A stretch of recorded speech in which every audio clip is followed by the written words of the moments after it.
لە ئەمیانەی بەڕێوەچوونی یاریەکانی هەفتەی هەژدەی خولیانە پلێکەکانی عێراق لە یاریێکی هەستیاردا پێشمەرگەی سلێمانی پێشوازی لە سەناعەت کارەبایی کرد. پێشمەرگەی خاوەن ماڵ دەیەوێت بەهێنانی سێ خاڵی یاری ئاگر لە ڕکابەریکردنی سەناعەتی میوانی بدات و پلەی دووەمی بۆ خۆی بگرێت.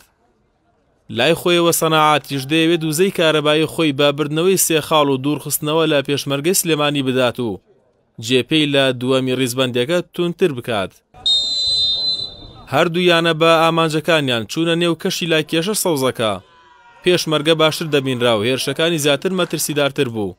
لا بەرامبەردایانەی میوان هێرشی هەڵگەڕاوە بەشی بوو لە تەواوی ئەو تایمەدا. ساڵح موتڵەق دوو هەلی ئاسانی گۆڵکردنی لەدەستدا، بەڵام ئەنجامی تایمی یەکەم بێگۆڵ بوو.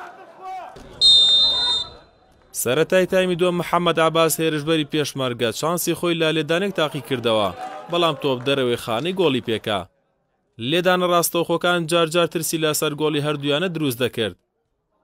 یاری بەو شێوە بەردەوام بوو، نزیک دەبووە لە کۆتایی، بەڵام پێشمەرگەی سلێمانی باس و دووەرگرتن لە لێدانێکی ڕاستەوخۆ گۆڵێکی نایبی باشەوەی دەبڵ کیک لە ڕێگەی عومەر محەممەد تۆمار کرد.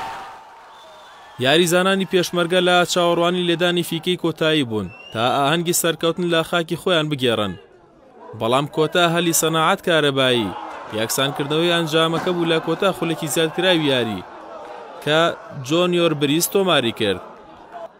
هەردوویانە بە خاڵێکەوە یاریگەیان جێهێشت و دیارێکی بەنرخیاندایە ئەمانەی بەغدا کە سەرووی ڕیزبەندەکەی گرتووە. ئەم یاری هەلێکی باش لە بەردەستمانە بۆی بیبینەوە و بچینە پلەی دووەم و نزیک بینەوە لە ڕکابەرەکەمان کە پلەیەکەمی گرتووە ئەمانی بەغدایە. ئەو بۆ هەلیشما بۆ ڕێکەوە توانیمان لە کۆتا خولەکانە گۆڵ بکەین، بەسترەمە تۆپی پێیە دوای چەند سانەیەک یانی دوای کەمتر لە خولەکی گۆڵی بەرامبەرمورمان لێ تۆمار کرایەوە. 4 خاڵ دوورین لە یەکەمی ڕیزبەندیەوە، ئەتوانین ئینشاءالله هەموو هەوڵێکی خۆمانە دەین بۆی سەرکەوین.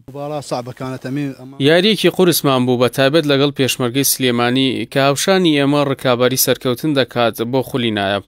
ئێوە ئەتوانیمان خاڵێکی گرنگ بەدەست بێنین لەم یاریگایە کە زۆر ماندووی کردین. ئەوە هەوڵ دەدەین لە یاریەکانی داهاتوو خاڵە دەست نەدەین بۆ ئەوەی لە ئامانجەکە دوور نەکەوینەوە. دوای تێپەڕبوونی 18 هەفتە لا خولی پلەیەکی عێراق، پێشمەرگەی سلێمانی با کۆکردنەوەی 26 خاڵ پلەی چوارەمی ڕیزبەندی گرتووە.